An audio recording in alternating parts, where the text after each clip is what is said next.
Well, this is our twice weekly uh, hangout, the Friday night hangout. Well, this is our, well, we had to quiet that so we know we got sound. Let's see here.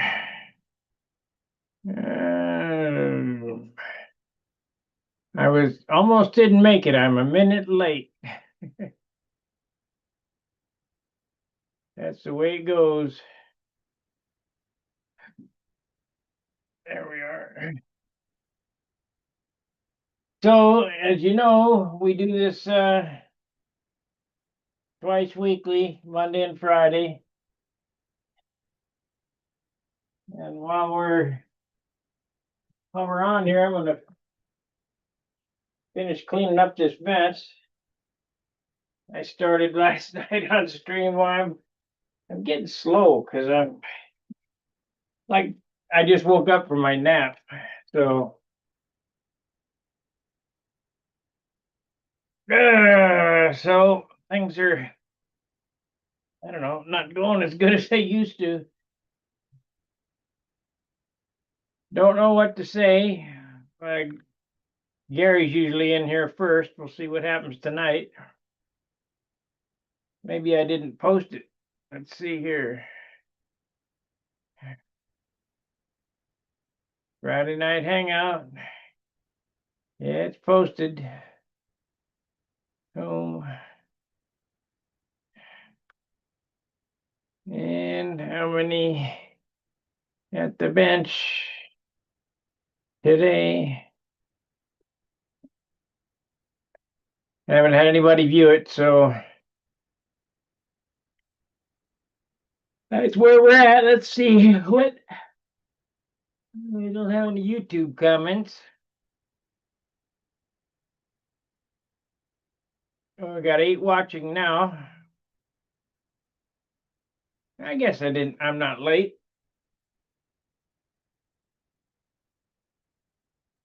If you got a question, you can type it into the box, but more importantly, you need to come on in and join us.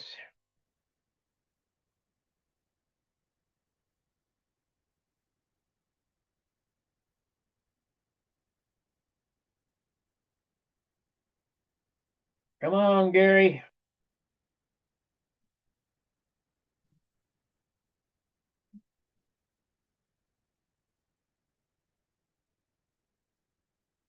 No Gary yet. And let's see here. We got 14 watching now.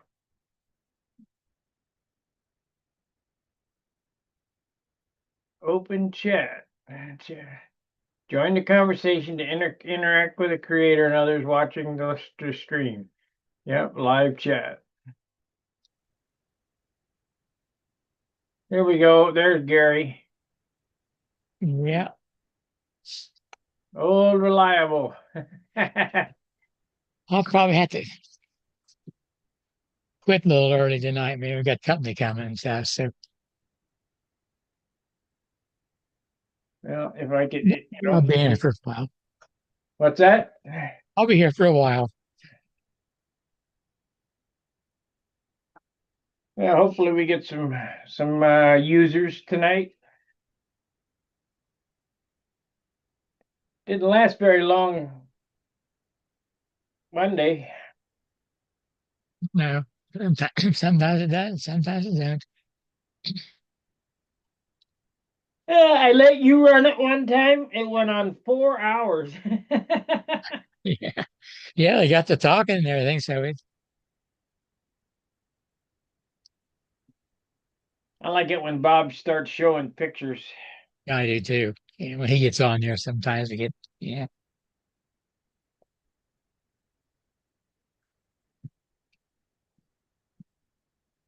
He's got enough to fill another album. Yeah. He sent me a thumb drive somewhere. Yeah, I know. I sent me one too, and I can't find it. It's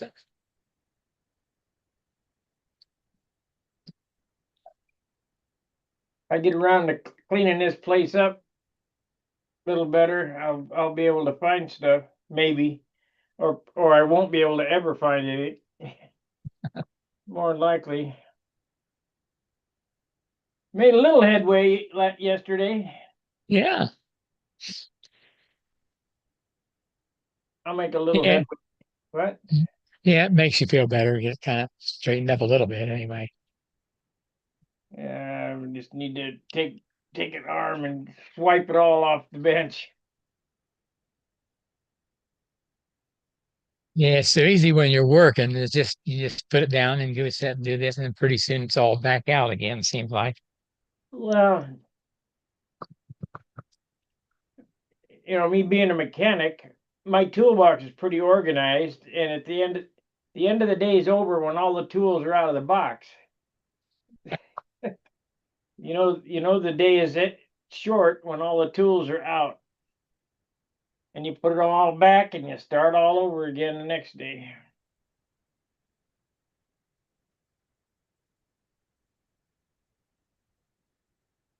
I didn't do much today. I just replaced two compression releases in a big dog, rebuilt, jetted a carburetor, and took an engine out of a shovel head. Not, I mean, productive anyway. Let's see, it's 3, 4 hours, about 6 hours billable.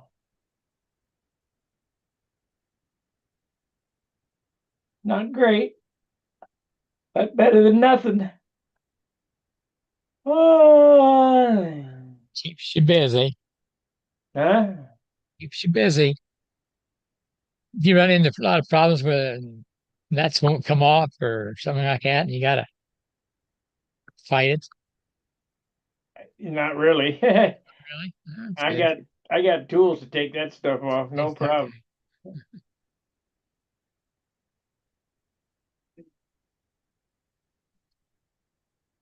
If it don't come off, it'll get heated up, and if that don't come off, it'll get cut off. But it's coming off. I can tell you that Yeah. right now. Yeah, that heat does pretty good, doesn't it? Yeah. Yeah.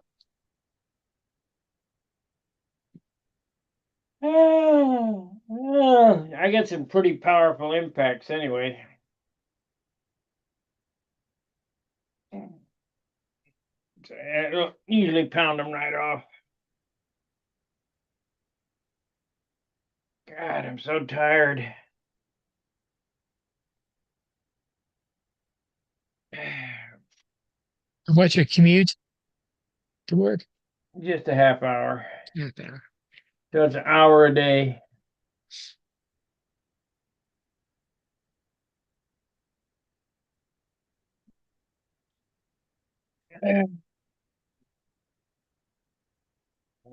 Just a half hour. But it's something. I mean, Yeah, adds up.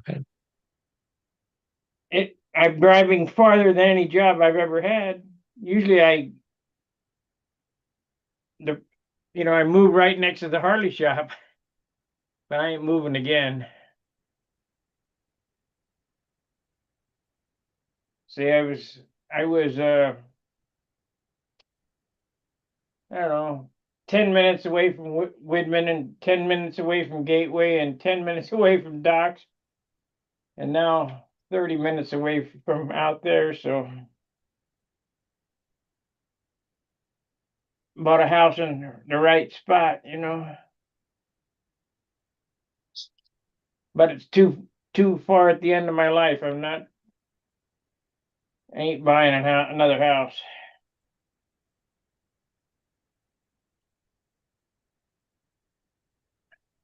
Come on, guys, get in Yeah, here. we don't know when the end's going to come, do we? You know No.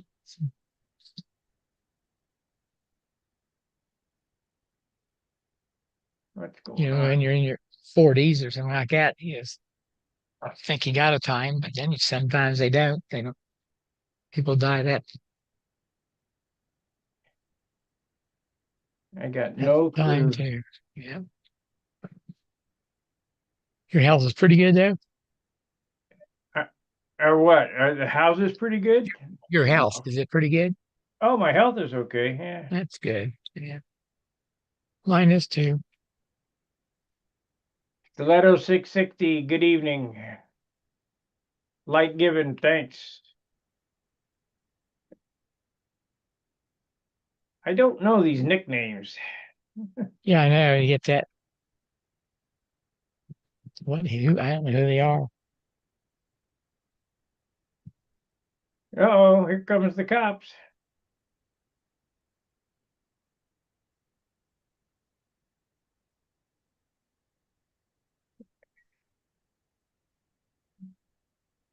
Yeah, they just drove by screaming.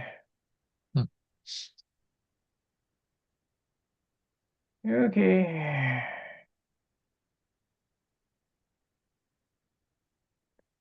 Well, I mean, if Come on, guys. nobody's gonna come on, it's gonna be a short meeting.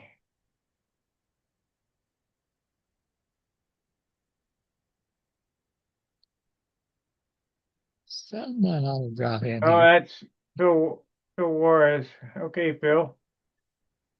Phil J.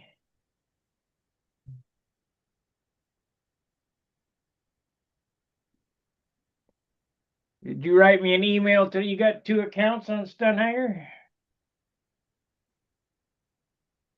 Who, me? No, Phil Oh, Juarez. oh, Phil, what? Huh?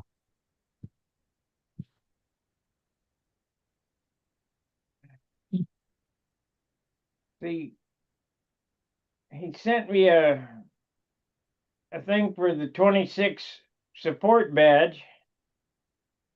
No, you're only supposed to have one account, Phil. So so when it came in, I awarded his badge. Well, today I got an email and he said Phil J. Well, man, I don't understand. Yeah. I just leave mine go the way it is, can I? Leave your what? The Go. sport, what you're getting every month. Yeah, I, whatever. yeah, I don't have to re-sign up or anything. No, I don't think. that you're not getting That's it. that's for new people, right? No, you're giving the support on here on YouTube. I'm talking about support on Stunt Hangar for the forum server. The Oh, 26 support. okay.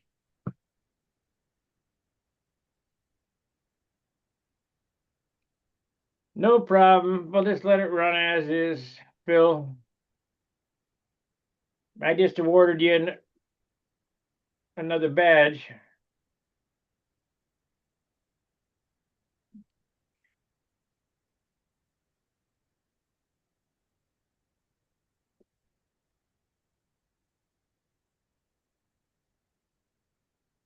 When I go to search, when I go to search for who is attached to that name, I can only go by what comes up. I can't, I'm not a mind reader.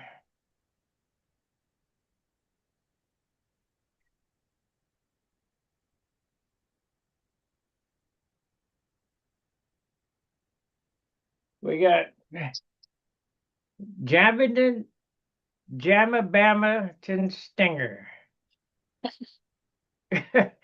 Okay.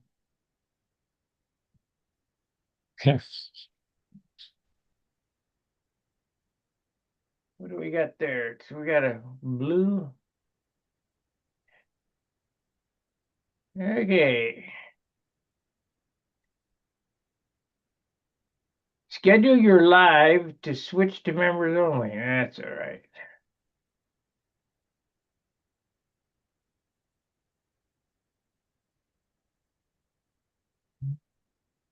Oh, Jose from Portugal. Okay. See, I mean, Oh, how am I supposed to know?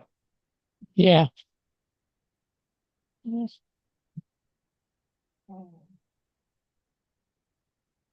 What's the See, one of them's got the little crown like number one, and there's got number two.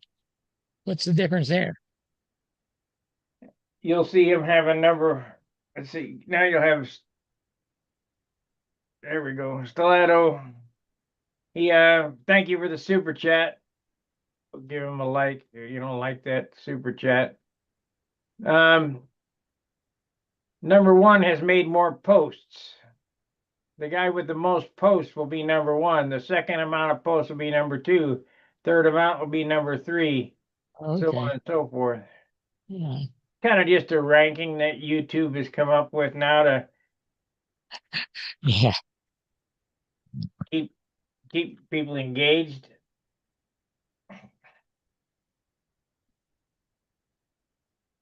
We appreciate the super chat. Let's see here. Two huge announcements.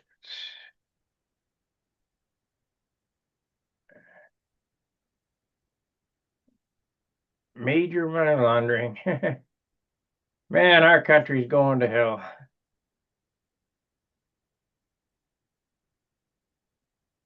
Danny got some Yeah. new video up.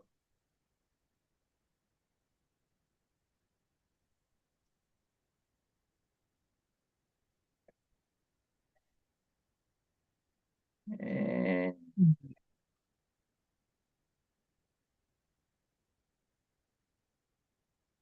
all right, if you guys don't get in here and start something here, we're gonna wrap it up.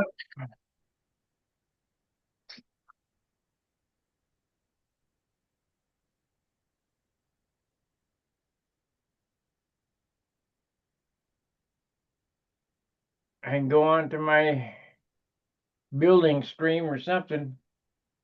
I need to get somebody else in here so I can start cleaning. You can't have dead air, and I'm not going to talk for an hour. Yeah. Get Phil in here and help us. Yeah, Phil, where are you? Yeah.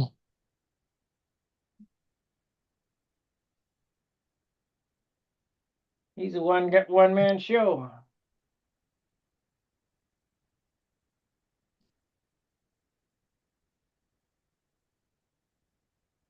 Okay. Maybe people have just lost interest. Here we go. Here There we comes come. Carl.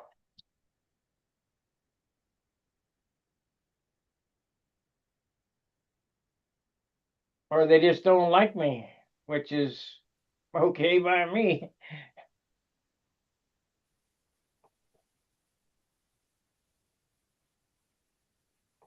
What's going on here? My camera's going screwy. Yeah. It's jumping around. Huh. It's like static in it or something.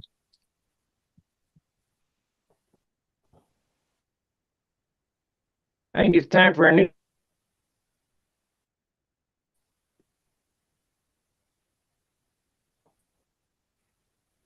Hi, Carl. Hey, how are you all? All right.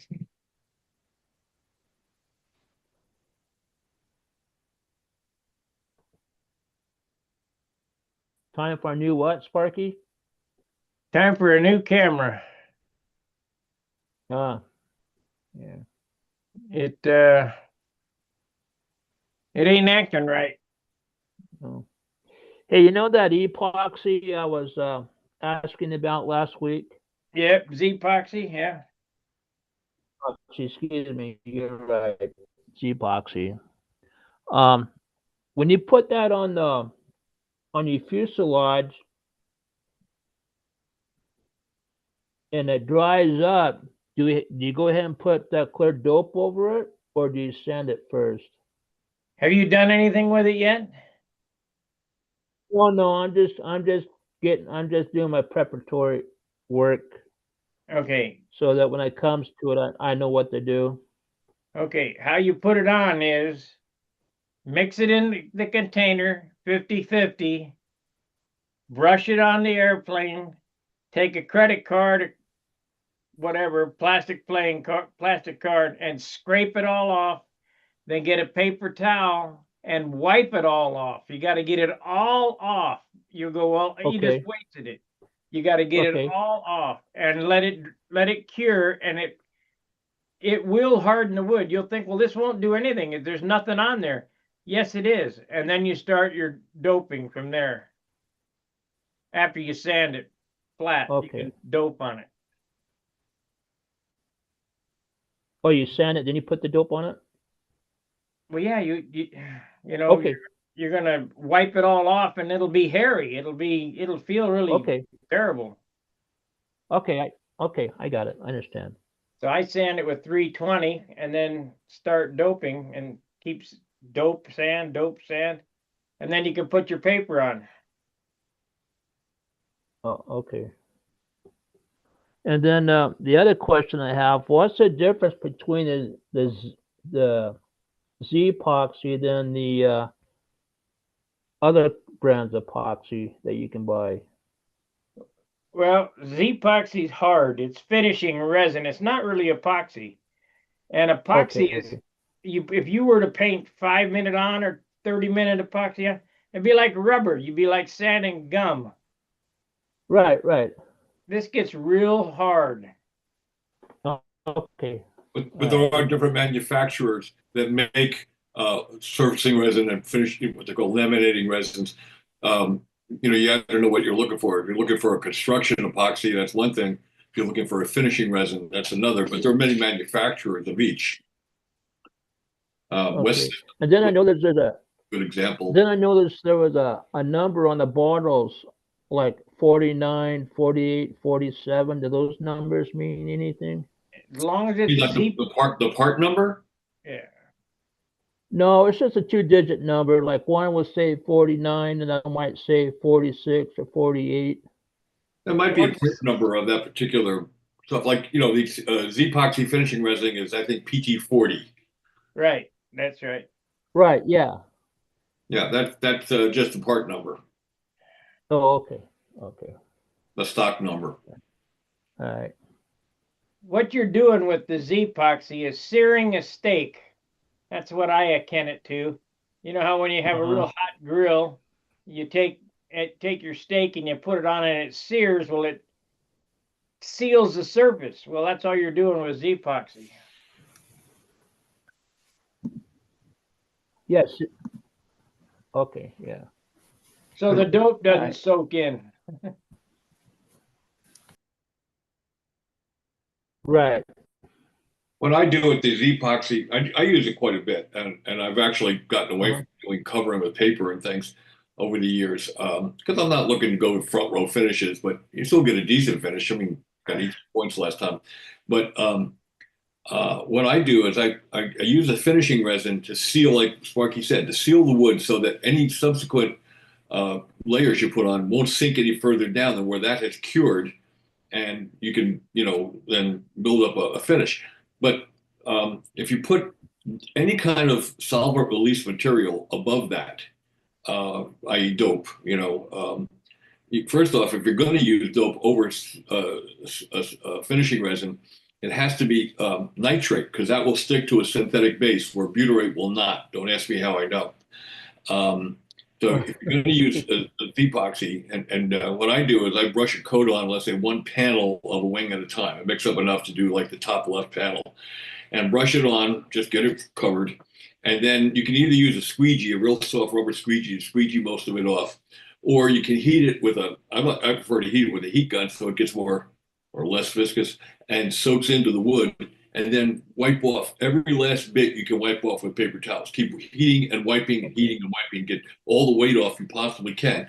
And everything that just sinks into the grain, when it hardens, when it cures, like Sparky said, you sand it with like 320 or 320 is good to get rid of the fuzz. And then you can go, what I do then is put on a catalyzed primer coat.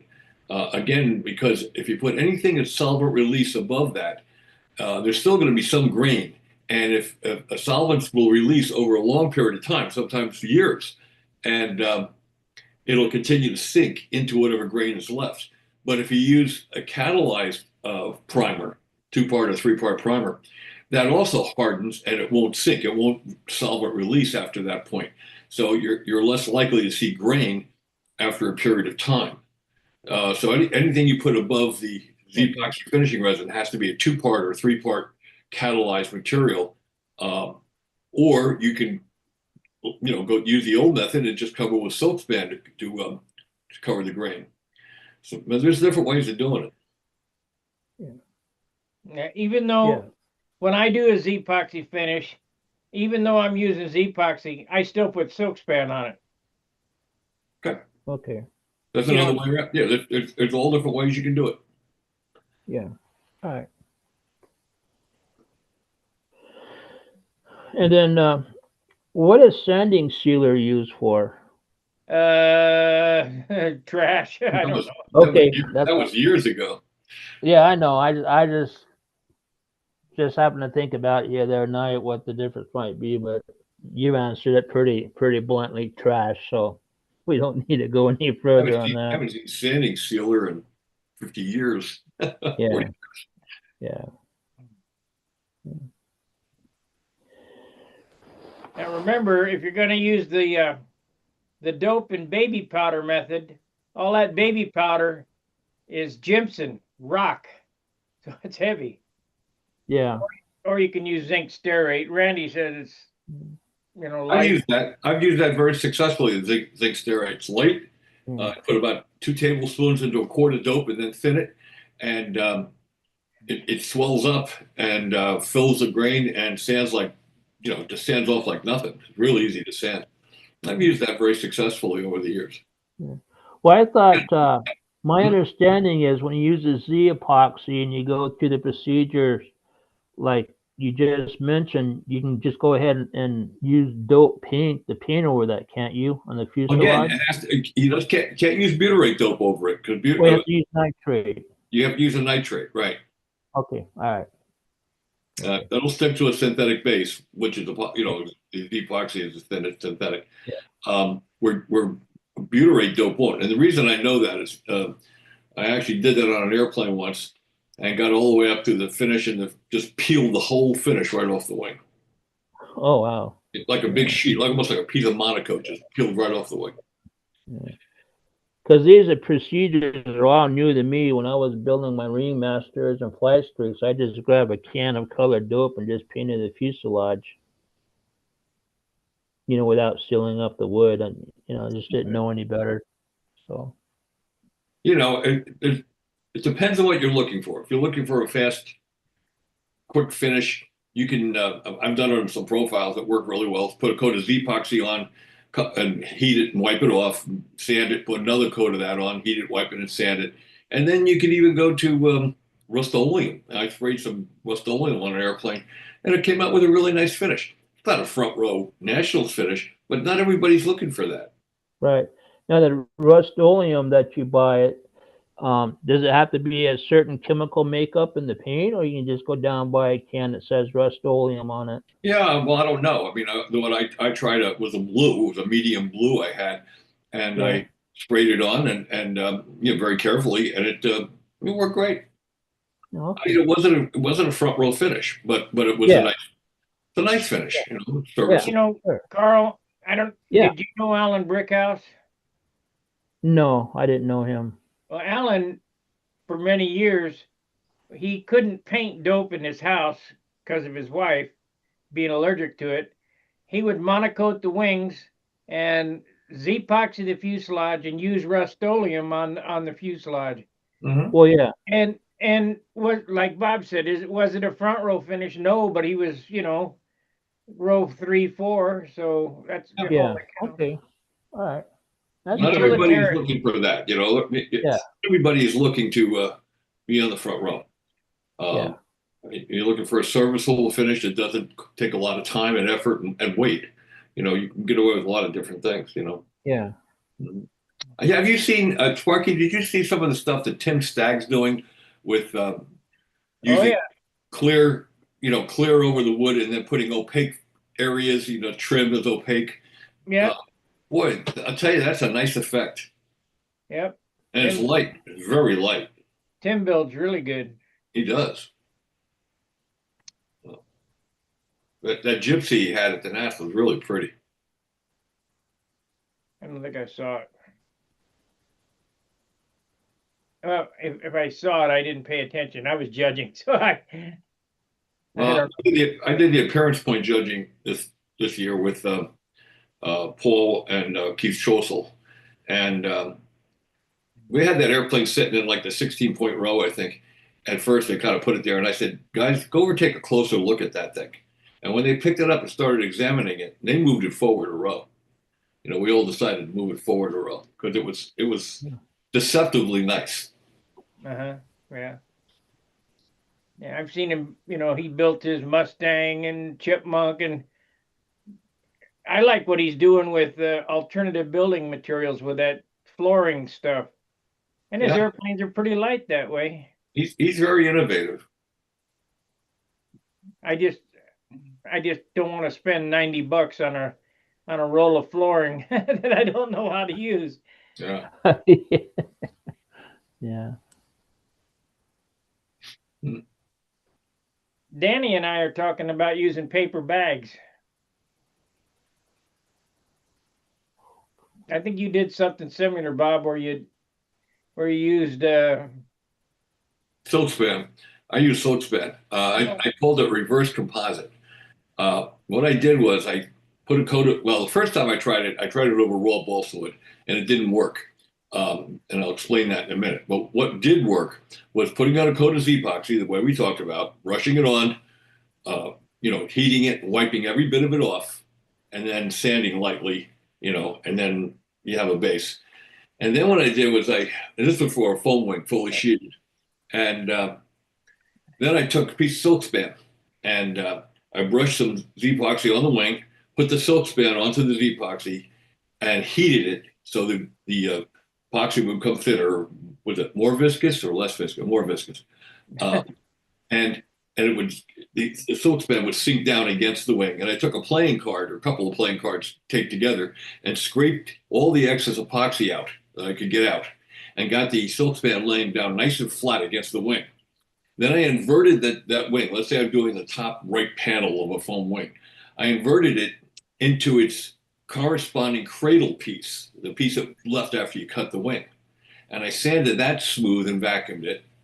And I put a piece of 3 mil etched mylar down in the cradle. And I laid the wing upside down so the epoxy would gravity Go to the feed top. towards the mylar. And I don't have vacuum bag. So I put the bottom cradle piece on the dry part of the wing, made a sandwich, put a weight on top of it, put a board on top of that, put about 400 pounds on top of it.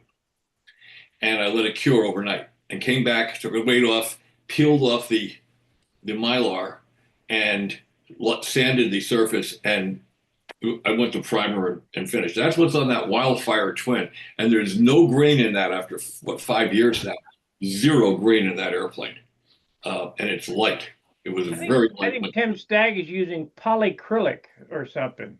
Some people use different things. Yeah. The polyacrylic to me is a little too rubbery, like you talked about before. I tried it. Now, I guess it can work. I like the Z-epoxy. Yeah. It's consistent and reliable. And I can put it on very thin and light. But that works too. And I call that the reverse composite construction. I don't just to name it. Well, I got a gallon of this HTR 250, and Danny's been trying to convince me that it's, it has the same properties as epoxy. Yeah.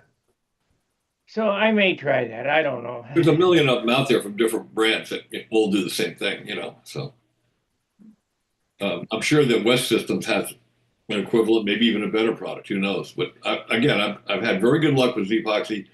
I buy it by the case, and I used to know, I was pretty good friends with Frank Tiano, who was one of the partners in that whole thing, and he passed away. And he used to give me a really nice discount because I did a lot of favors for him over the years.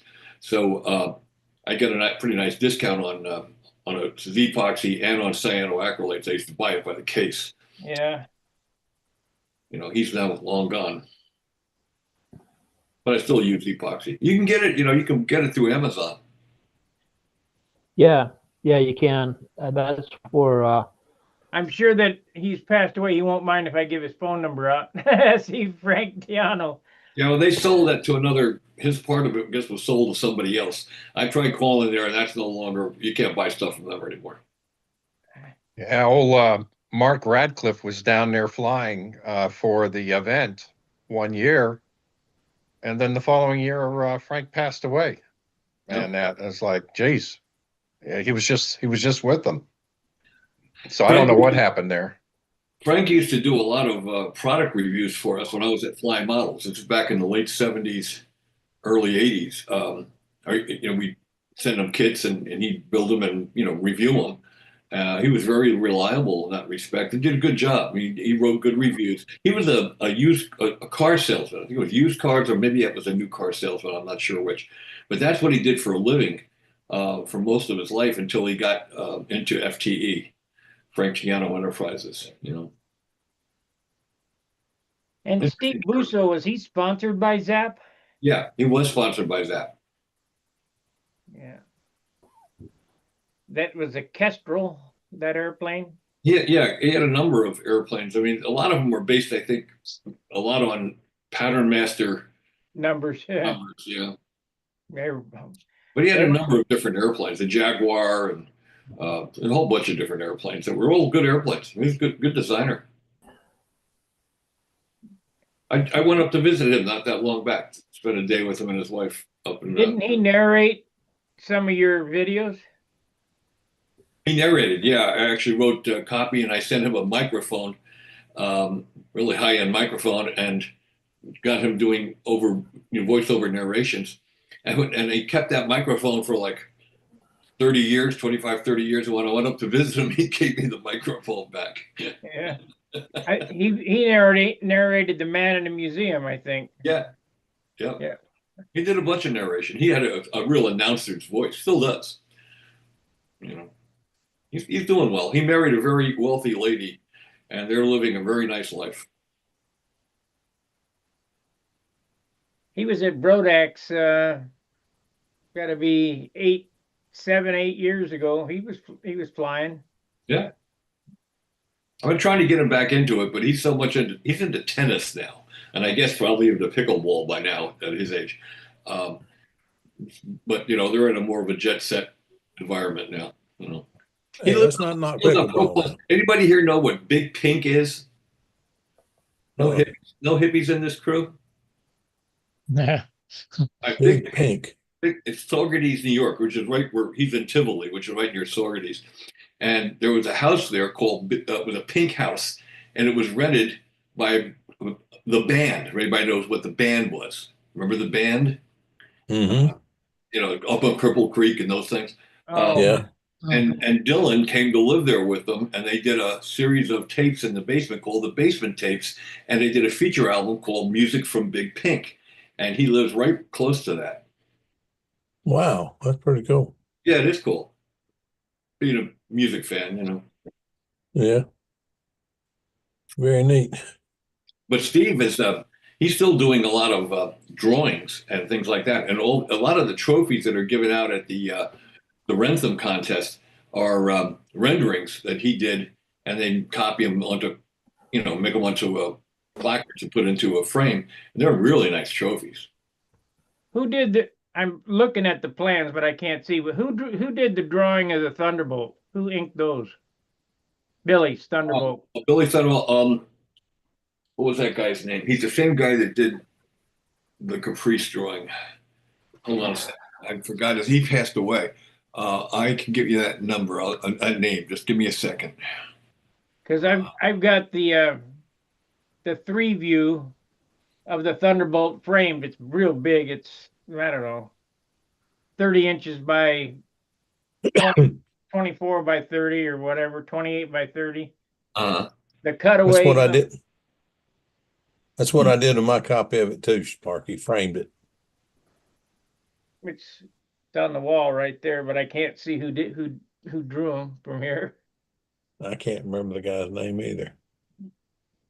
Let's see. I know I have the guy's name here. If I can just. Model Aviation Magazine, archived. Give me just a second here. I'll get it. It's too small. But he did a wonderful job on that cutaway, that 3-view. Yeah, he did. He did the plans. Let's see if I can come up with It this. reminds me of the guy that used to do the cartoons in some of the magazines. Remember, he always used to have a lot of his stuff involved the J3 Cub on floats, off floats, whatever. I mean, he passed away. He was Schultz, a neat guy. Schultz, that's it. Yeah. yeah. He was so tickled, I sent him a Stunt Hangar jacket. He was so tickled, and I took one of his drawings and I did. Can't. It was the Mustang wiggly tail. There's a T-shirt you can get. I got his Yeah. permission to redo that, and I did the Bearcat. Because he Yeah. didn't really do computers. He sat down and drew with his hands. Yeah. He was really good. Yeah, he was. That Bearcat one was great. But I like the Wiggle Rudder one too. That was cute. He did a cartoon cover for a magazine that had about everybody in it. Do you know which one I'm talking about, Bob? Oh, Schultz you're talking about? Yeah. Oh, yeah, yeah, yeah. Yeah, he was special. He Definitely. was special. Very nice guy. He's still the moderator of As Time Goes By. I got the name for you, Spark. It was Robert Schweitzer. Schweitzer, yeah. Yeah, that's it. Robert Schweitzer, really nice guy, very talented, and but he passed away not too long back. No, those were hand done, right? They weren't. Yeah, they were all hand drawn. He was a magnificent illustrator. Yeah. I'll put if I can, I'll put a. Give me a minute here. Maybe I already have it up. Let me see. Start the sharing if you would. You got the sharing on? Yeah.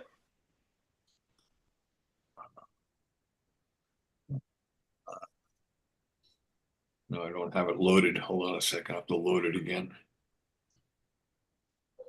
Give me a minute. He did my Caprice plans. Oh, let me see if I can find that again.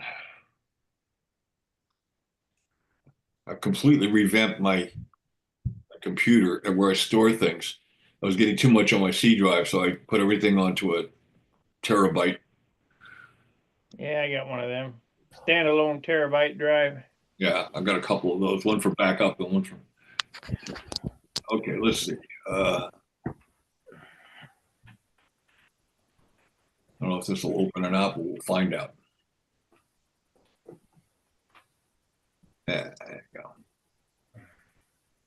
There you go. That looks like his work. Schweitzer did that plan too. Seems like I have a copy of those. Yeah, I have a copy too. Yep, they Yeah. are pretty. Be careful, Kim. I got a few copies. So he did Yeah. really nice work. I mean, little touches like in the top view, if you see the formers, one side shows it with the sheeting on, and one side shows it with just the crutch without the top one. And behind the formers, he has shading, like it's lit, and shaded, Right. like a shadows that would go back there. Nice touch. It's really nice little touches. Yeah, he's a very, very talented guy. Yeah. Yeah, I like that kind of stuff too. Yeah. Yeah. Clean. Looks good. There are a number of really good draftsmen, and S. Calhoun Smith was one from way back when Air Trails and the early magazines. Excellent. And later on, Lou Walgast was a very good draftsman. That's what he did for a living, was a draftsman. So all the ones that he published, the Mirage and all those things, he did all those plans. Very good. Everybody had their own distinctive style when they did pen on ink on Mylar. That's a shame that's gone forever. We're not ever going to see those magazines come back. No, unfortunately. All those nice cutaway drawings and things it's just too labor intensive nowadays. Let's see, here's, this is one I did. And I used to do it when I was hired at Flying Models. I was hired to draw plans at first and learned how to become an editor on the job. So I did a lot of plans drawing, and there's the I recognize that. Saturn. Yeah, that's what I did. I never did use that funny mount, but Yeah, it it worked. looks good. But it worked. I saw yours, but I never used it. I Well, tried to use it. I tried to use it, but those rubber mounts were harder to get than. yeah, well, you got to get the right durometer and everything. Yeah. The one that convinced me to try that was Dean Pappas. He said that would, make it lighter and clean up the nose and everything and make more room. It really did give more room. You didn't have mounts in there, Mhm. and I flew them. Robbie had them also in his Europas. Both of the Europas had those. Mhm. We call them the True Vibe mount, Mhm. and they work fine. Yeah, I heard yours running. It didn't. It sounded great. I mean, it didn't have any extra sound, but it didn't seem like it transferred the vibration through the rest of the frame like a set of mounts does. Was it worth the trouble? No, it wasn't worth the trouble. But you gotta keep throwing mud at the wall and see what sticks. You Yeah. never know if it's going to work, and it worked fine. But would I do it again? Well, no electric, so it's a whole different thing. But probably if I built another glow airplane, I would just go back to using a crutch, a maple crutch. Well, I made the last one that I made just like you did the Caprice with the filed motor mounts and all that. And Mhm. boy, that's a lot of work, but it does make a nice mount. Yeah. Have you seen how I'm doing my motor crutches, Bob? No. There's hardly any maple left when I'm done. Taper them normal- and then you cut them out. Yeah, they're hewed out inside the whole length, and then cross grained balsa this way, and then layered on top balsa, and then on the bottom is balsa, and then the 64th ply. Yeah. So the only thing that's really solid maple is the last 2 inches where the motor's sitting on, Yeah, that's not Yeah. gonna break. and it takes it from 3 ounces down to 1.75 ounces. Wow. So it really lightens the nose up, especially using the carbon tanks that I'm using. Led Zeppelin. Who's talking in the background? Is that your house, David? Let me mute it. Okay. Am I muted? No, you're not. There you go. Yeah. That would be how I cut There out you go. the Caprice. There you go. Now, he did a video that showed how he did those mounts like that. And I mean, the man put a lot of work in those things. Well, yeah, but it's really not. I mean, you look a little fixture up. I made a little fixture. I don't know if I got a picture of that or not.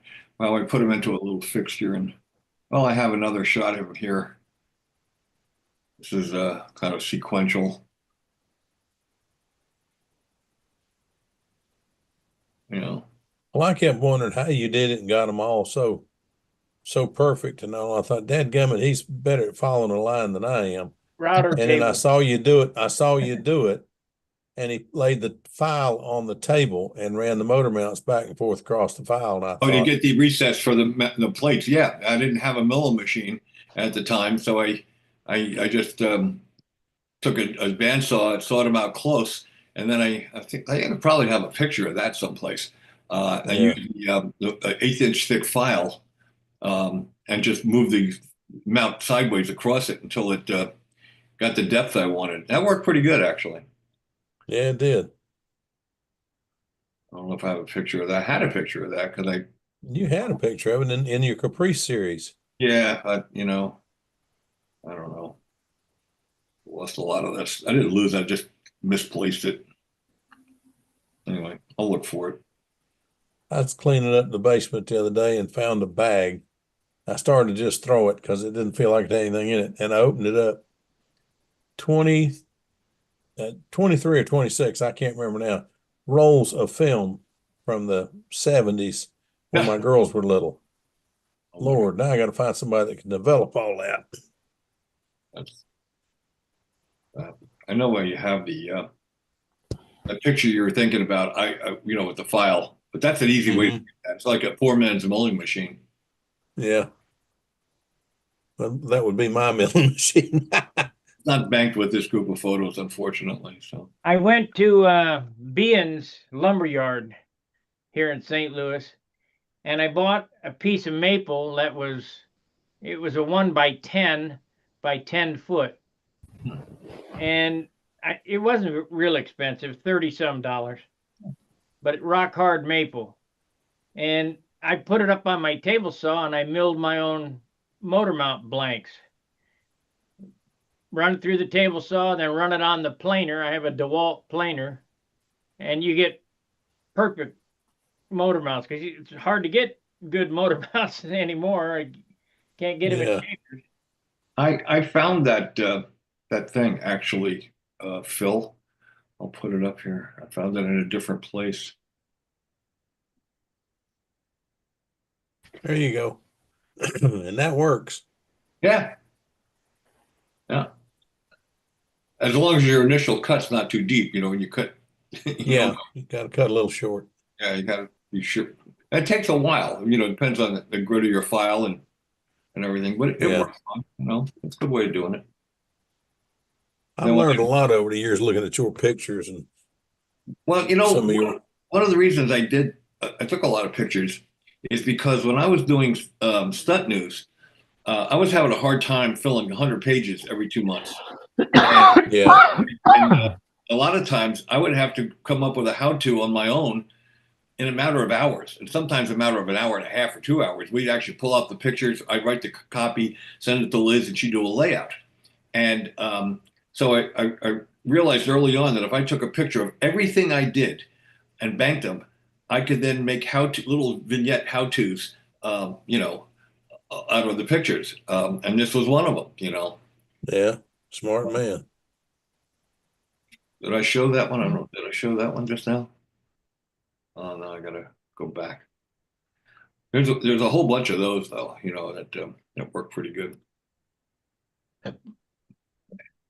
Yeah, there was the little. I don't know if I showed this or not. Did I show this one? Don't know yet. Now, let's see if we can get that. There you go. Yeah, you showed that. Yeah. Yeah. All right. So that little fixture in order to but enabled you to put them together very accurately, and then like Sparky said, you put the cross piece. I was looking for a crutch that I had already. See, where your cross piece goes across, I take this motor mount and I mill it out. I route it out on my router table. Mm-hmm. And then that piece goes into the motor mount cross grade. Cool. Yeah. Locks it in. And then on top of that, so we got an 1/8 inch groove running the whole length of this. Mm-hmm. And you put an 1/8 inch piece this way. And then on the other side, you put an 1/8 inch piece. Right. And then I, relief route it on my table down to the 1/8 inch piece. So you got room for your tank, and laminate 64th ply on top of that and glue this whole thing on top of 3/32 or 3. Yeah, that's never gonna break. No, it'll never break. Never break. I was looking for one that's finished, but I just don't. Oh, there's one. I did run into one problem with that, and trying to save weight where I shouldn't have. I made aluminum motor mount plates that bolted into that little recess, and they would, after time, the vibration would crack them, and then the motor would not run right. Happened twice to me out of VSC, and I had to run over to Bart Klipinski's house, go up to his shop, and take some. He happened to have some steel. And we actually made them out of steel, and then they never again cracked. But it was a little heavier, but it didn't affect the way the airplane flew. Okay, this is one of the first ones before I really started whittling down. Let me They get big. yeah, let's see, spotlight for everyone, but it'll show you the idea. Yeah, look at that. You got 64th here, but there's no drop in this. See, now I'm doing 1/8 inch across here and dropping it down, and then So you have room to shit in the tank. right. Right. But this is 1 3/4 ounces. Yeah. Big difference from 3 ounces. And take that maple out of there. Yeah. Very nice, Sparky. You're still a wild man, but you do good work. Yeah. Mhm. Mhm. The day we stop thinking about how to make these things better and lighter and stronger and more rigid and yada yada yada, and that's the day that I lose interest in it. You know, I'm sure a lot of us feel Yeah. the same way. You know, it's all about trying to make it better. Well, a lot of people sit around and get board games, especially got people our age, play all these board games to keep your mind busy. I just build toy airplanes. I'm always trying to think of a new way of doing it. I'll tell you, Yeah. I'm really intrigued. I watch a lot of videos of Japanese craftsmen building a house with no nails. And I'm thinking, and you ought to see the joinery. It's unbelievable. Why can't Mhm. we do that with airplanes, you know? Have you seen any of the videos on YouTube of this guy Lesnoy, Leesnoy, Lesnoy? No, I don't think so. He builds cabins in the woods out of materials that are around him, and they are exquisite. And he does it with a hatchet. Right. Unbelievable. And a chainsaw. No, he doesn't use any power tools. Yeah. Wow. Pretty amazing. They got these Japanese guys on the corners. The boards come in this way, they have dovetails on it. And then the post that comes in, the dovetails key in, and when you put the corner post in, it locks everything together. I mean, Wow. Yeah, they're amazing. and those Japanese craftsmen are so precise. I mean, you've been to Joan All, right, Bob? Oh yeah, You know that pagoda they got there looks like it was yeah, built like a cabinet maker? yeah. That pavilion thing they have there. Yeah, Yeah, pavilion. I mean, the craftsmanship is unbelievable. It's on a next level. yeah. Yeah, I've seen that. That's pretty neat. Well, that guy's got the bucks for it, though. You know. Yeah, You know how he made his fortune? no idea. The Pharmaceuticals. guy's a multi-billionaire, and he made his fortune in that he is the sole bottler of Pepsi products worldwide. Oh, Wow. Lord. Well, I keep him in business in because I drink a lot of them. You try to bring a Coke product onto that property, he'll throw you out. That's pretty cool. He's a nice guy, though. He really is. Oh, he really is. Is We had Howard a with us tonight? That would be a great place to hold a team selection because, you know, a lot of European world championships are held on grass, and it's nowhere near the quality of the grass that he has. That's like putting greens. Better. Better than putting greens. That's amazing. So that would be a nice place to hold a team selection. He got upset one year that there was a bald spot. It wasn't really bald, but it wasn't as lush as the rest of it. It was just one spot. They dug the whole area up and replanted it Yeah. to get it right. Boy, when he does it right. It does. And of course, he was real good friends with Bob Shaw, you know, and that's the connection. Yeah. And Yeah. Bob actually funded one of those circles. Yeah, that's the one. Bob was the one that was upset about it. But the two of them, he came down there to talk to him. And I heard the two of them talking. We were sitting there eating lunch. And they were at the next table talking. They said, when this is over, we're going to dig the whole darn thing up and redo it. Well, I was down there about a month later at an EAA event. I think it was EAA. It may have been model sailplanes, but I think it was EAA. And sure enough, the whole thing had been dug up and replanted. Wow. They didn't play around, man. Right.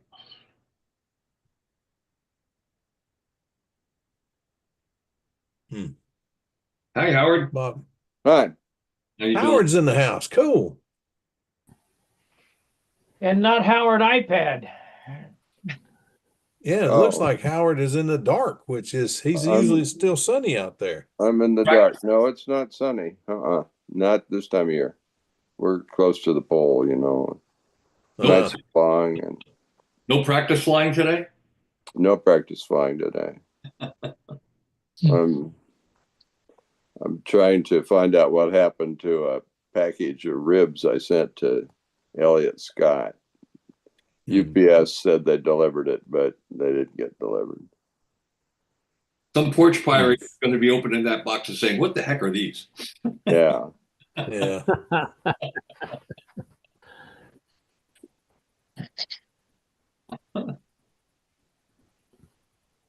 So I didn't declare a high enough value on them. Yeah, you got to put at least $50 on them. I put 60, and if someone paid me 60 to to recut them, I wouldn't do it. That's more than $60 worth of balsa wood these days. Yeah. Oh, yeah. What was it too? An impact. Laser cut? Yeah. Nice ribs. I kept thinking I could not figure out what the big advantage was to laser cut ribs. I couldn't see it. I said, I can cut them. I can make templates off the plans and cut them with a knife and get them real close and then sand them. I sand down till I get rid of the line. And I think it's as good as any laser cut. And I believed that for a long time. And then I got a set that I had made, and someone sent me a set of laser cut. And you think they're exactly alike, but you take them and turn them over, put this one on top of this one, and it's exact, and then turn it over, and it's not exact. Yeah. But Well, that laser, but that laser one is. Yeah, you can laser something in accurately, but yeah, you can get it symmetrical, whether or not you CAD it accurately. These were perfect. I ended up taking mine and putting them together, putting a rubber band around them. They're still downstairs, but the laser cut ones flew for about 10 years and finally I think I gave that one away. I'm giving too many models away. I should do something different. You got a set of laser cut ribs, send them to Elliott Scott. No, I wish I had a a set of laser cut ribs to impact. I'd build another one. Because mine is a Model 1. You know, when they first released, when Bob first let go of the plans, I got one of the early sets and I built that thing. It's a early one. And mine still had the tail that came straight back. And everybody kept saying that thing looks like it's dragging its tail. So I took the rudder off. It's full take apart. So I took and cut a 1/4 inch piece out of the rudder and pie shaped it up to the back of the pipe tunnel and put it back together. And you can't tell it was ever cut. It was probably the best patch job I ever did. But it still flies the same. It's just people don't tell me it looks like it's dragging its tail anymore.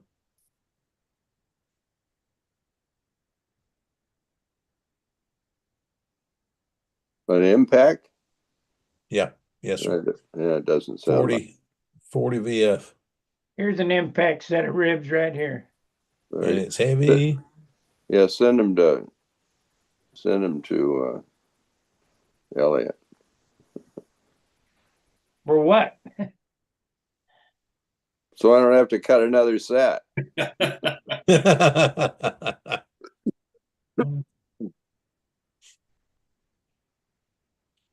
Sorry to bring up my frustrations, guys. That's okay.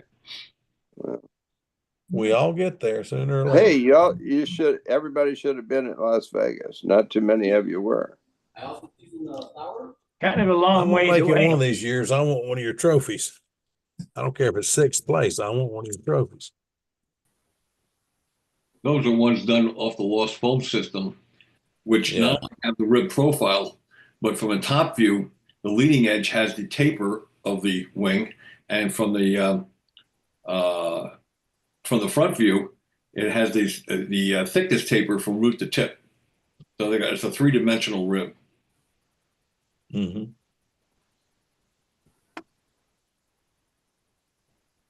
I want to figure out, I'm trying to do by math, just sitting down and measuring it. I don't know if you're familiar with the Bud Light laser. Sure. But it tapers every which way. Lord, I've worked on that thing for I bet I've got 20 hours in drawing up a set of ribs for that thing. And I'm not done yet. But the thing that's killing me is that dang trailing edge is bigger at the root than it is at the tip. The trailing edge even gets bigger and shrinks. That's a pain in the backside. Yeah, I know.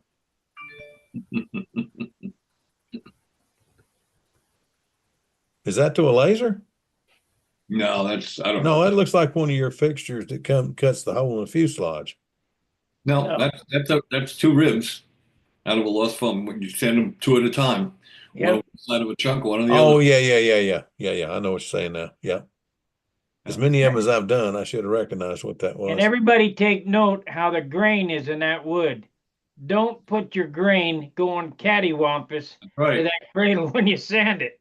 That's right. Straight down the river. You may waste a little balsa wood, but you don't waste a whole airplane. Yeah. This is a stack of ribs. What density foam do you use for that? 2 pound. It's beaded stuff, right? Yeah, I use the expanded polystyrene 2 pound. Yeah, we there was a chat about that on the Stunt Hangar today or yesterday or something. It worked pretty good. I like that little notch in the front.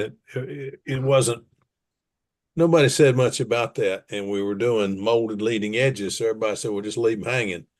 But we put those notches in the front and put just a little piece of 1/8 by 1/8 across there. But when you put your skin on there, cannot explain why, but it makes the wing a lot stronger, stiffer.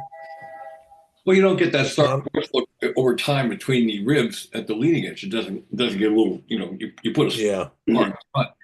And yeah, it looks good. It works good. Don't ask me why we did that, but we found out the hard way. Yeah, the way we learned a lot of things. I don't know how strict it is. I mean, if you hit the leading edge onto a flight box or something, it's gonna break either way. Oh yeah, yeah. But I learned from having someone with a heavy hand launch one of my airplanes. Yeah. When you build a wing that's that light, when you build a wing that's built with ribs and it's lightweight, everything, take and put a piece like that at the front, but then put 2 or 3 of them between the spar and the leading edge out, 2 ribs out, because that's usually where they end up gripping it. I don't say holding it, gripping it. Because all you need is this. But they all want a Magilla Gorilla. I don't understand. Oh. But anyway, that has I know it saved me a couple times because the ribs, I've looked at the plane when I was cleaning it up and it looks like it's got fingerprints in it. I tell you, some of these guys just do not understand. It's balsa. You don't have to Magilla Gorilla it. Just touch it.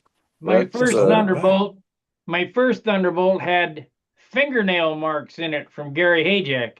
He would grab it with his fingernails. Oh gosh. I said, Gary, let me see your hands. This is the landing gear set up in one of these. He was a great guy, though. I started using instead of 77 thousandths, I started using 3/32 for the sheeting. Oh. I use 16th. Yeah. Hard 16th is the same, weighs the same as a thicker, lighter wood, a thicker, softer wood, but it's more grain stable. It soaks up less finish. So. Yep. That's the good suggestion about reinforcing where people hold on. Oh yeah, I've been doing it for years now. My new Pathfinder 40s like that. Yeah. But I had to learn it the hard way. And I was at a contest in Huntersville, and one noted flyer had burped his airplane. I'd held it for him while he burped it, and someone else went to launch it. And I heard the thing, it sounded like it started, and we heard something. What the heck was that? That was Jerry's thumb going through my leading edge. Yeah. God, I'm telling you, that made everybody on the field sick. That was a beautiful airplane. I put a thumb through a Paul Walker airplane one time. And lived to tell about it? Yeah. Wow.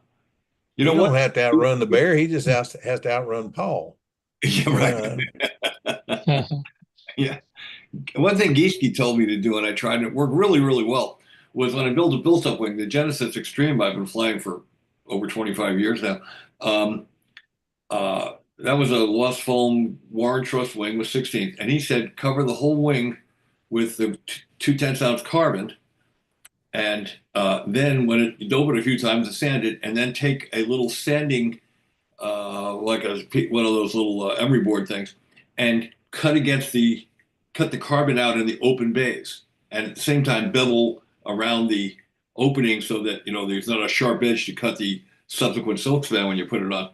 And when I did that, the wing was like a girder. It still is. I mean, the thing is like it hit the ground in Spain hard and bounced right back. So that's how my Monado is done. The whole wing is carbon and cut out the open bays. Yeah, it works great. I think I have a picture of it here someplace. Well, the hombre is if I ever finish it. This is a picture of the whole airplane covered in carbon. You can see where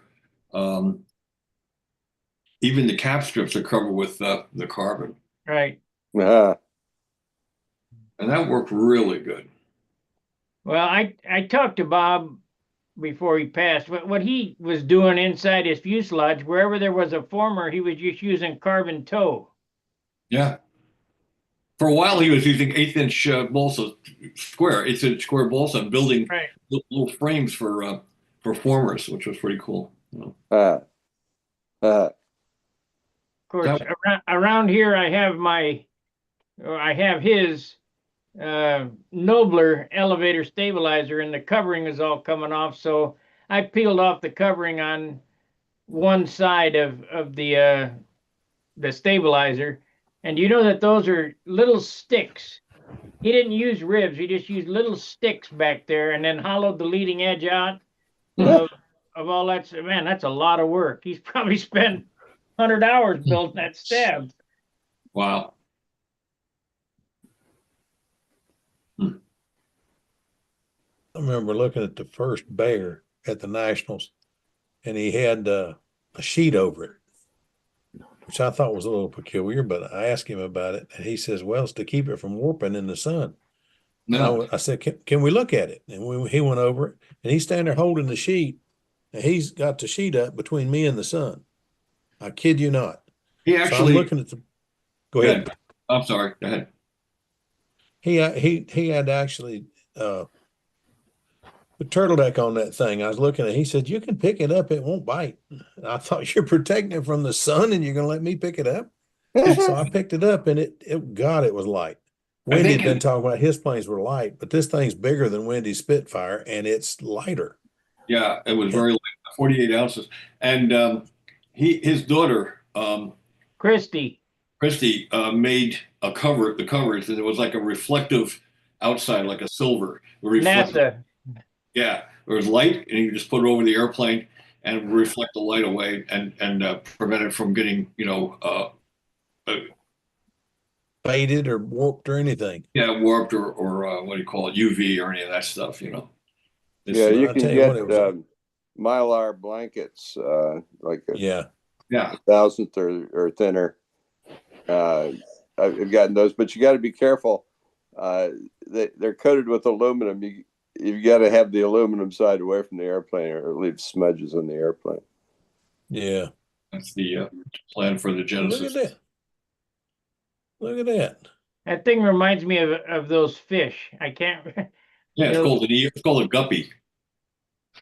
Are they guppies? They're real colorful. They're real long, and they got a tail just like that. When I built the first one, everybody called it the guppy. Yeah. Look at the flap horn in that thing, though. That was interesting. Yeah. I didn't think Bob was using something like that far back. There it is. That's it. Hold on a second, I got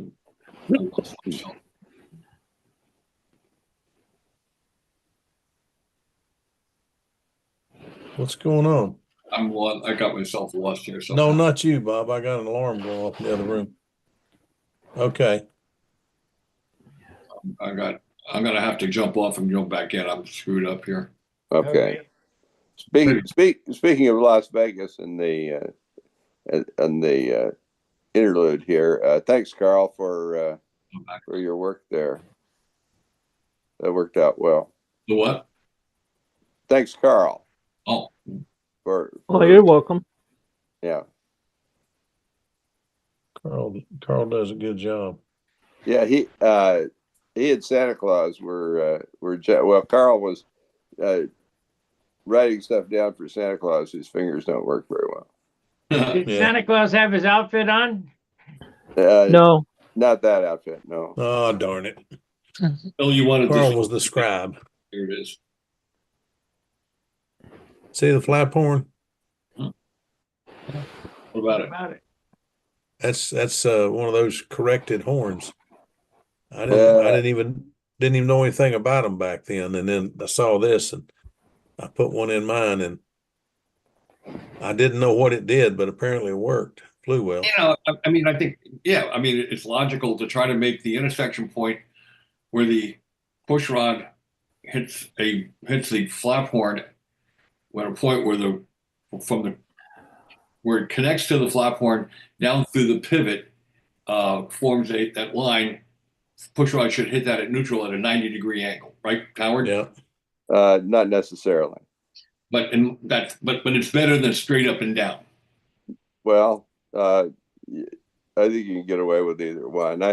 And we did for years. The Vico horns we used for years worked just fine. Yeah. Yeah. Well, yeah, there's other stuff you can manipulate. I never noticed the difference when I did it that way, but everybody said you should do it that way. And I didn't notice the difference. But, you know. Well, the biggest insanity to control systems I ever saw, I was using, as you probably remember, I bought a whole bunch of CSC control systems, and that's what I used for years. I don't like Vico. And then all of a sudden I met this guy, Tom Morris, and he's got a different idea, and we're using these great big horns, and we're using these great big bell cranks. Holy crap, I'll try it and see. But I tried it and it worked. So live and learn, guys. The only thing with those 1.5-inch tall horns is slowed up the system so much that in order to get a lot of movement or get the airplane to turn right, in my opinion, you had to move the balance point aft, get the airplane to turn better. The shorter the horns are, well, Howard knows more about geometry, but like the old Vico horns had a lot of throw and got all the throw in quickly. So they were fast and a lot of throw.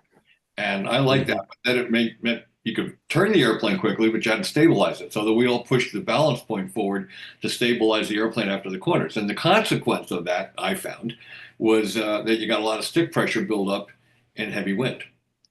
That's why I want the swept forward trailing edges to negate that a bit. That's my backyard engineering, Howard. Yeah. But it works. Yeah. It does, huh? It does. Absolutely. No question about it. Hey, Gary, can you ask Bob Hunt if I have any tuned pipe ask Bob Hunt if I have any tuned pipe that he used on a 25 to 32.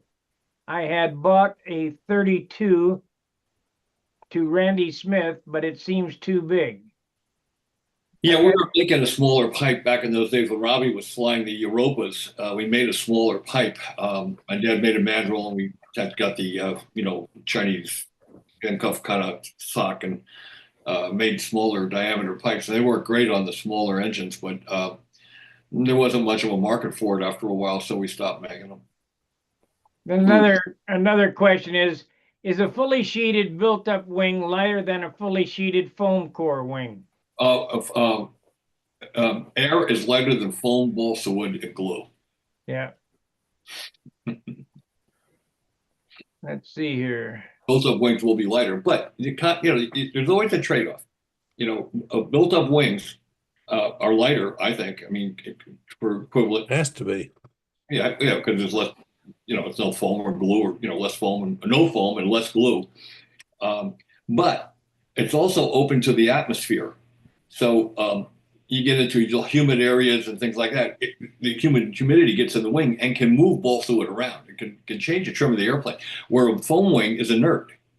Once it's locked down solid, it's not going to go anywhere. So, but you're going to pay the consequence of a couple of extra ounces of weight. Nowadays, I think with the power loadings we have and finding ways to reduce the weight that's other than the wing, you get away with it. You know, I don't see a lot of deficiency. Well, if Got you had another fully, question from Wayne Rice. What do I put my engines in for winter storage? Well, let Howard had something to say there. I want to hear it. I forgot. This short-term memory thing, you know. Yeah. I get it. Yeah. I'm sorry. Go ahead, Spark. He asked, what do I put my engines in for winter storage? The house. Yeah. I've always just used, I don't know about the rest of you. I always just use some hydraulic tool oil and put 5 or 6 drops of Venturion, flip it through till it sounds like it's just sloppy rich, and store them in the model. I mean, you know, put it up. Howard, take a gold star out of petty cash for that one. Marvel Mystery Oil. Well, that'd Yeah. work just as well. Actually, automatic transmission fluid's the same stuff, I think. Is Air Tool oil any better? It's the That's same what stuff. I use. I don't know. It's the same stuff as hydraulic transmission fluid. Pretty close. It Tastes the all same, works. feels the same. Trick is you got to use it. Yeah. Just a couple of drops, and I don't do anything. I just hang them on the wall, and when they come back, they're only sitting for a couple of months, and put some fuel in it and flip them over and loosen them up, and they'll run. It's up to you. Hey, Howard. Yeah. I talked to David Lindley the day before yesterday. How is that possible? Yeah, that's a good question. Because another David Lindley. Another one. Oh, okay. Yeah, he's the president of the National Free Flight Society. Oh, Wow. And he's fully aware of the other David What? Lindley that passed away. He was a fan too. So I've heard his name and thought there was something funny about it, and thank you for clarifying that. he's a cool guy. We got talking a lot about how, because I know that they're very successful SIG, an incredibly successful SIG. Take a guess how much is in their treasury now. A guess. I guess $1 million. Times 2. Ha! Wow. Times 2. What are we doing wrong, guys? They're even older than we are. I think that's what. Have you been to Free Flight the Nats lately? These guys. But he also told me that in the last, I got to get this right. I'm not sure this is the exact numbers, but it's going to be close. In the last 7 or 8 years, they've lowered the average age from 67 to 53. Wow. Oh my goodness. And how they did it was exactly how Ed is proposing to do it, by saturating the youth market and working hard to work with kids and get out there and actually put your hands on with kids and get them working on things. Science Olympiad for one thing, and a lot of features like Ed's doing, weekends, you know, doing that kind of thing. They said it takes a lot of work, but you can get kids involved if you. And I never thought this was possible, but apparently it is. 67 to 53 average age, and I think it was 5 to 7 years. That's amazing. That's amazing. Good I to think hear. our average age is what, 80? Getting up there. I bet it's 70 something. I need to go, do a look on Stunt Hangar to see what the average age is. But David Lindley from NFFS, I had a long talk with him, probably close to an hour, and he's willing to help us in any way that he can and make suggestions of what worked for them and how to make it work for us, even though we're a different discipline. And there are differences in how it can be implemented to the youth.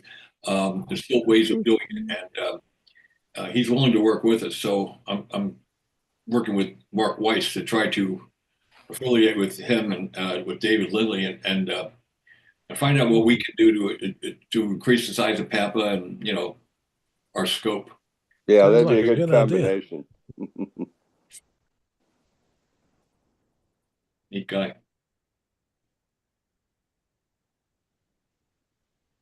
Hmm. Very neat.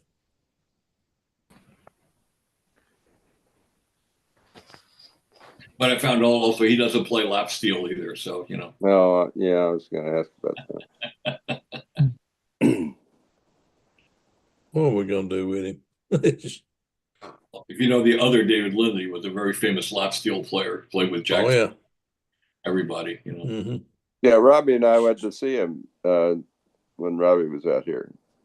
I got to see him and talk to him for about 20 minutes after Yeah, I heard. one of his concerts. It was pretty Yeah. cool.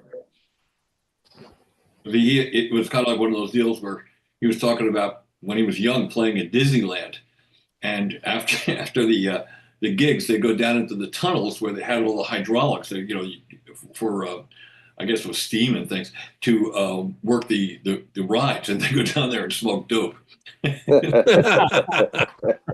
And my father was one of the automation engineers at Disney back then.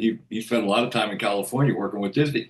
So when I got to the meet and greet and I had him sign my lap steel, and I said, I explained that story to him. We talked for about 20 minutes about that. It was pretty cool. Another Disneyland story, not really related, but Tim Just has this buddy, Rob Holland, who is kind of the Dave Fitzgerald of full-scale aerobatics. And whenever he'd win the nationals, afterwards the two of them would go to Disneyland, and they'd ride the teacups. And Rob knew which teacups were fastest, and he'd make a dash for. Oh Lord. You heard about what happened to him, right? Yes, Okay. And it's a shame, that was a sad the day. cause of it. Yeah, we had the Rob Holland Memorial contest, actually, that Jim Aaron's meet and meet, where he had trophies with, or the Fox 15 Hurl trophy with the picture of Rob's airplane on it. What happened to him? Didn't Holland win the hurl one year? He won the hurl, yeah. That's what he's famous for. Is the Fox 15 Hurl champion. What happened to him because of the teacups? Nothing happened to him because of the teacups. Oh, okay. When y'all said that, I thought maybe he got sick on them or No, Like, he died recently because he had a situation because the controls jammed in his airplane on approach to. Oh yeah. I remember hearing about that. Did they ever figure out what happened for sure? Yes. Yeah. What was it? I heard it was something he had modified. He, correct me if I didn't get this right, but he wanted to be able to change the balance weight in the elevator. Right. Yeah. So he put a hole in the end of the part of the elevator and had a screw that went in there to plug the hole. So the hole was to add or subtract balance weight. Well, the threaded plug unscrewed a little bit and jammed against the adjacent structure. oh boy. Oh no. Yeah, the plug normally was on the outside of the balance point on the elevator, and that's where he had some advertisement. So he wanted it on the inside. Oh, And so when you look at the balance point, it's on the inside, and when it backed out, as you pull back, it contacted the vertical stab. Oh The man. movement. okay. Yeah, you know more than I do. Then, thank you. Wow. Good grief. Yeah, I got to meet him when I did the air show in Geneseo with my buddy with the P-51. I got to sit and talk with them, and I saw him a couple years ago and stuff. Real nice guy. Yeah. Shame to see that. Yeah. Hey, Ed, you got any inside information on the UPS flight that crashed? What mechanic's in trouble for not tightening something up? Well, it's everybody's speculating and stuff, so it's going to boil down to a material failure or an installation failure or corrosion and stuff. So time will tell and stuff. But my understanding is the pylon separated versus the engine separated from the pylon. Mm. So It's like And what it was in for heavy maintenance.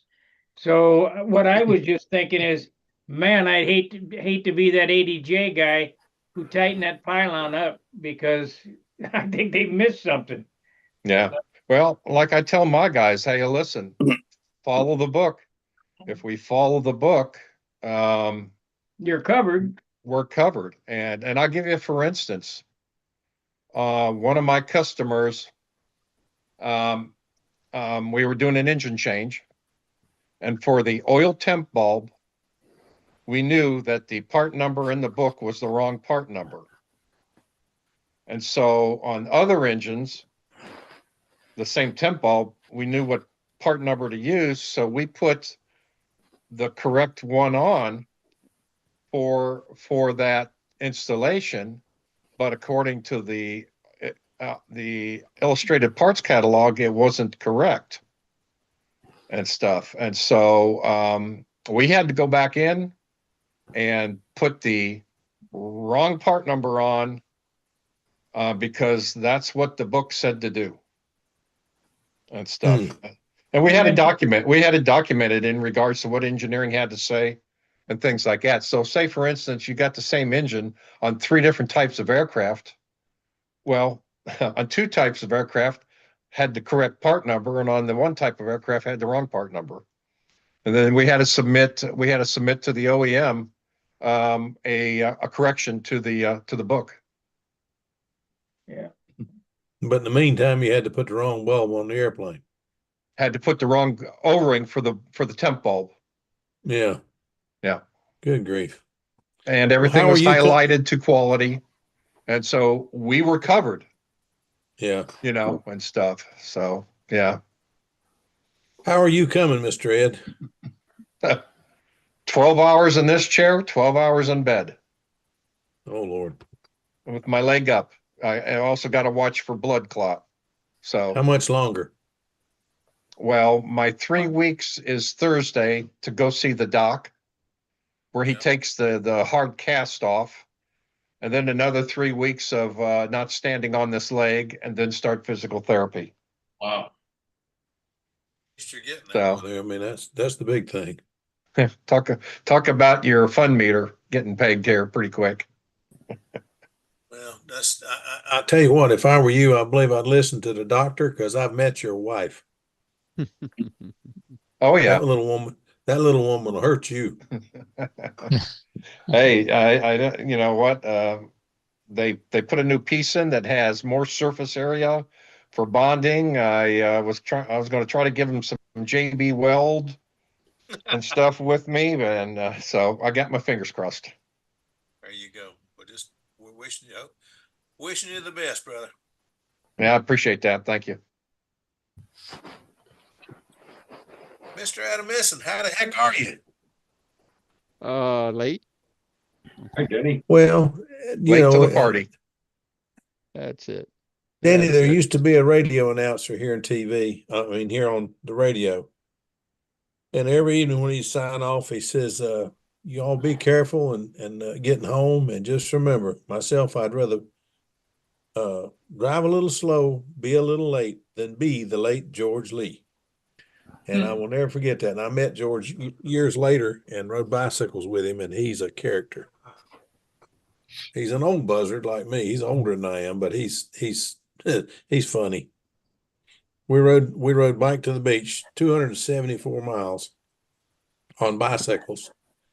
and he's got a radio, a boom box strapped to the back of his bicycle the whole time, just blaring hits the whole way down there.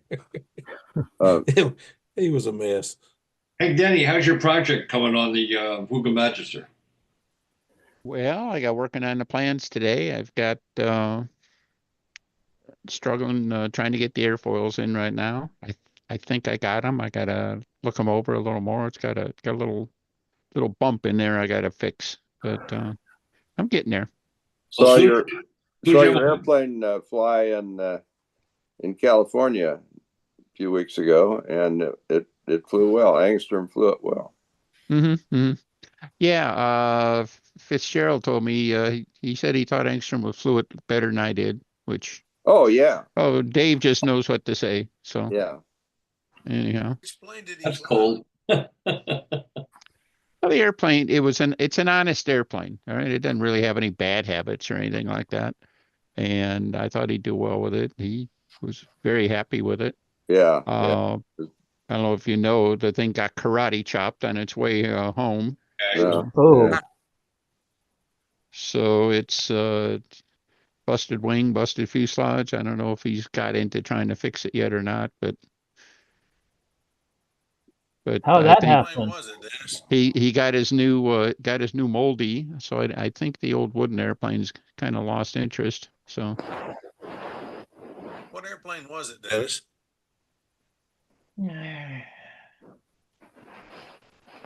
but yeah, I So was is happy it, to see Angstrom apparently worked his butt off with that airplane, and trying to get ready for the show and everything like that, because he made some huge improvements from midsummer to fall, by all accounts, and way all you can say is way to go. Him, his family working with him. Todd Lee had a couple of coaching sessions with him to try to get him straightened out, and He came pretty close, actually. yeah, Yeah. he was a factor, and that's about all you can hope for. So Yeah, I was especially impressed that he didn't expect anybody else to show up well, that's it. for junior, and yet he put in all that effort and got to flying really, really well. Yeah. so Well, was I it ship? told him before they went that what I was really hoping for is that he would, show up, just perform in a professional manner, if you will. Getting to the circle on time, being ready to fly. Off circle, and then the second thing was get all of your flights, and that's the one he got caught on. So Yeah, he left out horizontal eighth round. yeah, It so. would have won if he'd remembered. Well, that. it certainly would have been in the hunt, and so I don't know. He's got 2 years to let that burn in his head. So We should also give appropriate credit to Gabe, though. 'cause yeah. Oh yeah, both of them are really good. Either one. They're going to be good for each other. They're going to be very good for each other, pushing each other in the Mhm. next couple of years. Yeah. Well, Gabe can't fly in advanced anymore because he won it, and I think he has one more year in senior. I think it's going to be the senior competition should be really compelling next year. Can a senior enter open if he wants to? I don't know how. It's open. He's No, not an you gotta open be waits long 19. enough, he age can. class. You gotta be 19 to fly and open. That's a rule. I think that would be really interesting that to have a 17-year-old enter do well and have a bunch of old men protest him for being But not qualified. You know exactly how that feels, Denny. Yeah, but God bless actually, the way Gabe has done it now, he's had 2 shots at the Walker Cup now, and him and Angstrom will be probably knocking heads for it, but it'll get one more chance to to get at it, get into the fly off as a senior, and hey, you get into a one-on-one fly off, baby, all bets are off. So Yep. As you well know. well, You were the last person other than an open flyer to win the Walker Trophy. Yeah. It's kind of funny. I talked to our good buddy Billy, and he says that back in the back in the 50s and stuff, you look at the Walker Cup through there, the senior flyer, you won it more often than anybody. Pulaski won it, then the next year Werwich won it. Yep. And what Billy said is that seniors figured they had the best reflexes. And by the time you got to be 22 years old, you were over the hill. And there's a record there that says kind of suggests that. Yeah. So I guess what was it? Gary Sepra won around 1960. I'm not sure if he was a junior or a senior. He was a junior. He was the only junior, I think, other than Davy Slagle to win it. Yeah. Okay. And then I think it was from 1960 to 1972. It was all open flyers, and then open flyers ever since. So. Yeah. Although the what ifs and everything, there's a lot of people not named Adam Ischen thought that my little brother won in 73. So 'cause he was really on. I guess they could, the thought of not letting Al win again was too much to put up with. So anyhow. But that's that. So If two Adam Missons had beat Al, poor old Al. Poor Al, yeah, poor Al. He would not have wanted to see you guys coming again. No. I got a lot of sympathy for Al. Me too. All I can say is my little brother was flying extremely well. And I thought, well, it doesn't matter what anybody else thinks, I guess, because that's not the way it turned out. But that was the first year that we had Pampa judges, and of course they were not going to let a kid win. So that's an editorial comment. People have their own ideas of things that somehow don't always agree with the book and the spirit of the event. Yeah. Subjectively judged event. Yeah. Well, yeah. If you can't deal with that, then try something else. Yeah. Play golf. So, although I understand that even in combat, you get more than your share of CD involvement, judgment calls, and whatever else. So, yeah.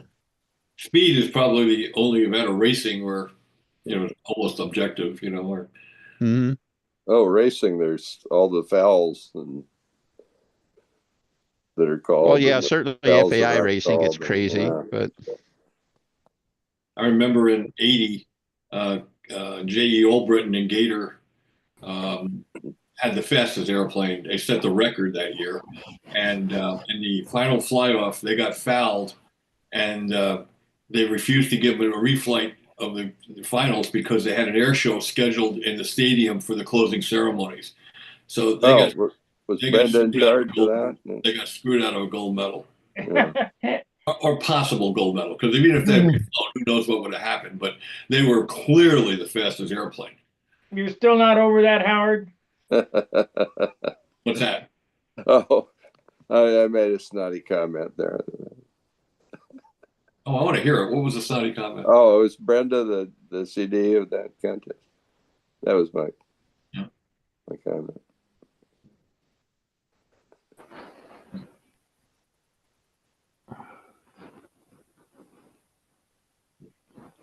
Okay, keep talking, guys. Mm-hmm. Got a pregnant That's it. But anyhow, hey, have you heard anything from Dave Sounds Mitchell? like it's a three-way conversation here. That's what it is. Yeah. Jump in, David. Jump in, David. Hey, Howard, I wanted to ask you, where is Elliot Scott? Where is Elliot Scott at? He's in Mill Valley, California. Valley, California. Yeah. He's not where UPS thinks he is, apparently. Oh, okay. Yeah, he gets around like I do, kind of moves around. Well, they got a higher class of porch pirate there. It's pretty awesome. I hear. Yeah. Las Vegas was an interesting contest. Really was. Yeah. it seems to be that it's one that you have to really concentrate. There's a lot of guys, including myself, that left maneuvers out. And I'm thinking, is it the sun? It was really hot. The sun bearing down on you. I know I left maneuvers out. Paige left maneuvers out. Brent Williams left maneuvers out. So there was quite a few of us. David, I got a rail around that for you, that you'll Yeah. never leave a maneuver out. Rick told me what you said, and I'm gonna do it, which is to call out the maneuvers and and say it out loud to yourself. Yes. After you finish a maneuver, say the next maneuver is, and say it to yourself. That way, it's a physical thing going out and in your ear. It's not a chemical thing in your head, and you'll remember that's the next maneuver. Yeah. And then you count the laps. I never did it before. You count the laps. I never did it before. You count the laps, and the other thing you do is you remind yourself when you have extra spare time there what that particular airplane needs in that particular maneuver. You remind yourself. Now, does three things. You'll never leave out a lap. You'll never leave out a maneuver. And you'll be so busy talking to yourself, reminding yourself of stuff that you won't have time to get nervous. Right. That's true.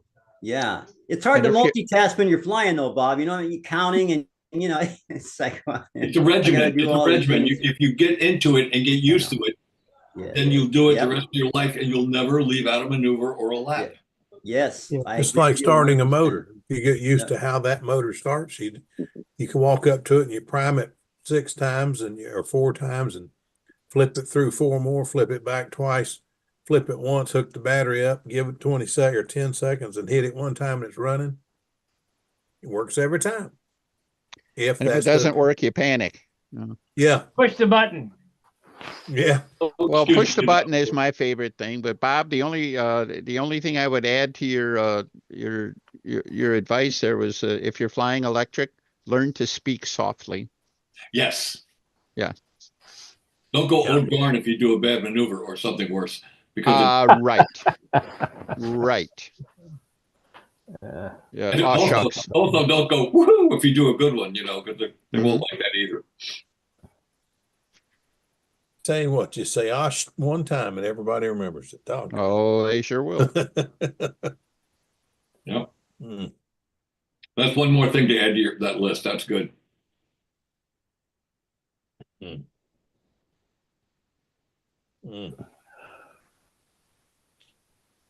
Yeah, well. One thing, another plus for electric, when you get ready to do something, when you get ready to do a maneuver and everybody on the sidelines, all your buddies on the sidelines know you're about to forget something, you say, hey, don't forget that, and you can hear it. Or like what they did for me at VSC one year, for 2 years or 3 years in a row, I won the first round of OTS with a borrowed airplane.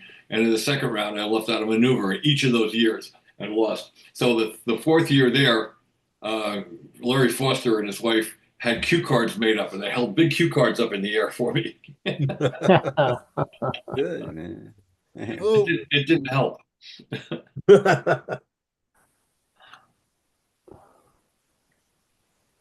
I think, the other thing. Turn your mic off there, Dave. You muted yourself. All right. Can you hear me? Yeah. Okay. The only thing, I've ever been to a contest before where there was absolutely no wind for 3 days. No wind. From morning until sundown, no wind. 4 days. Really, very strange. 4 days. 4 days, no wind. None. 4 days, no wind. It was very odd. See anything like that, and it was hot. A lot of practice walking backwards. Let's see, 4 days, no wind. It must have been a sailboat race. So yeah, that was every once in a while. Maybe you got 3 miles an hour or 5 miles an hour. Other than that, it was under 2 miles an hour the whole time.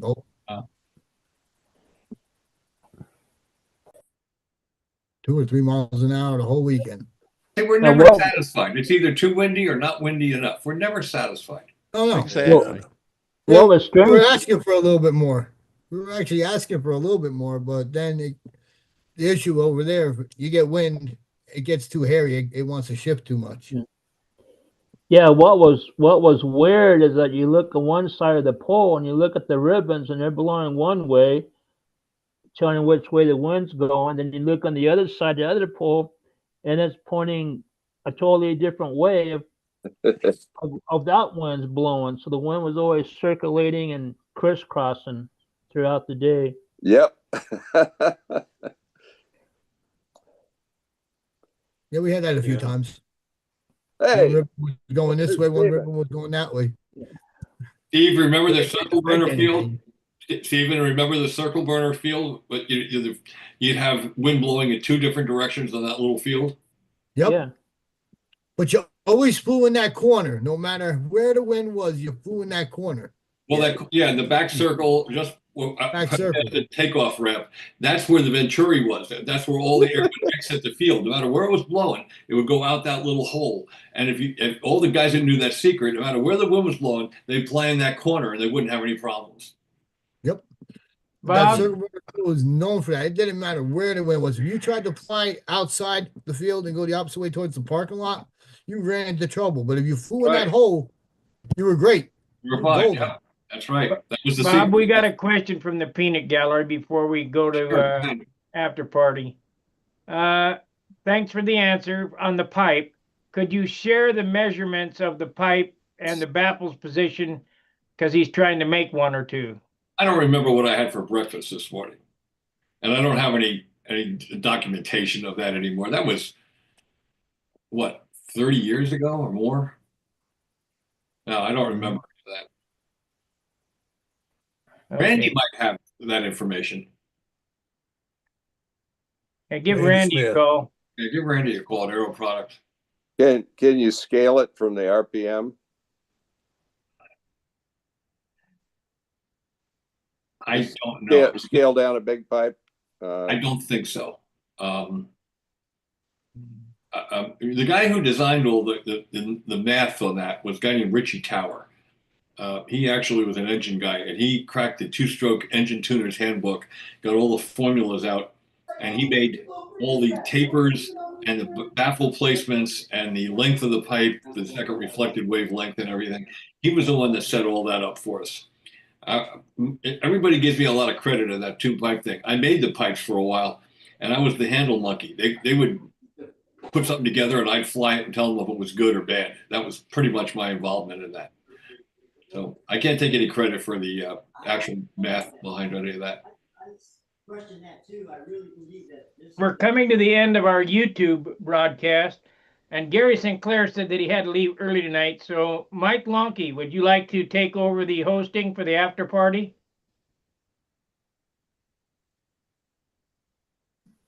Yeah, sure, Sparky. I'll be out here farting around for a while. Okay, so that's what's going to happen. Mike Lonke is going to be your host, and I do appreciate you watching on YouTube. And thanks for the super chat and the questions. And if you have any more, you can always find us here Monday and Friday at 7 Central. So thanks for watching. We'll see you later. Fair winds, tight lines. See ya. Bye. Okay, we are over on YouTube.